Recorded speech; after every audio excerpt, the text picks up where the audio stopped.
آج جب دنیا بھر میں جنسی تشدد کے خاتمے کا عالمی دن منایا جا رہا ہے، بھارت مقبوضہ جموں و کشمیر میں خواتین کی آبروریزی کو ایک جنگی ہتھیار کے طور پر استعمال کر رہا ہے۔ مقبوضہ جموں و کشمیر میں 1989 سے اب تک بھارتی فوجوں کے ہاتھوں 11,255 سے زائد خواتین ہراساں کی جا چکی ہیں۔ بھارتی دہشت گرد فوجوں کو کجر اور امشی پورہ کولگام میں 6 روز کے بعد تلاشی آپریشن ختم کرنا پڑا۔ یہاں 16 جون کو تلاشیوں کے دوران میوہ باغات میں 2 نوجوانوں کو شہید کیا گیا۔ ضلع ڈوڈا کے قصبہ بدرواہ میں کرفیو بدستور نافذ ہے۔ قصبہ بدرواہ میں گزشتہ 10 روز سے موبائل اور انٹرنیٹ خدمات معطل ہیں۔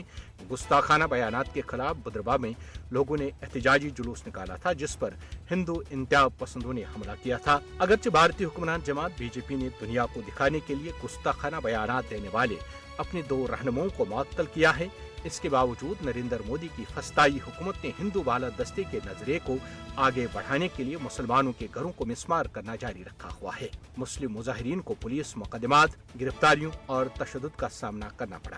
احتجاج کو منظم کرنے کے الزام کی پاداش میں مسلمانوں کے گھروں کو مسمار کرنے کے لیے بلڈوزر استعمال کیے گئے۔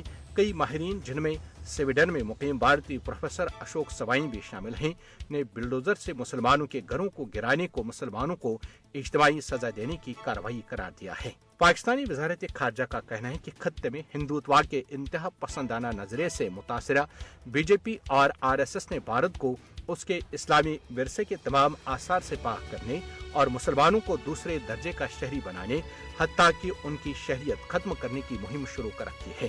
بھارت میں نصابی کتابیں تیار کرنے والے ادارے national council for education, research and training نے 2002 کے گجرات قتل عام، بھارت میں مغل حکمرانی اور 1975 میں نافذ کی گئی ایمرجنسی کے مندرجات کو اپنی نصابی کتابوں سے نکال دیا ہے۔ بھارت میں اگنی پتھ اسکیم کے خلاف بھارتی ریاست بہار میں بند کے دوران کئی مقامات پر شدید تشدد بھڑک اٹھا۔ پتھراؤ کے ساتھ ساتھ گاڑیوں کو بھی آگ لگا دی گئی۔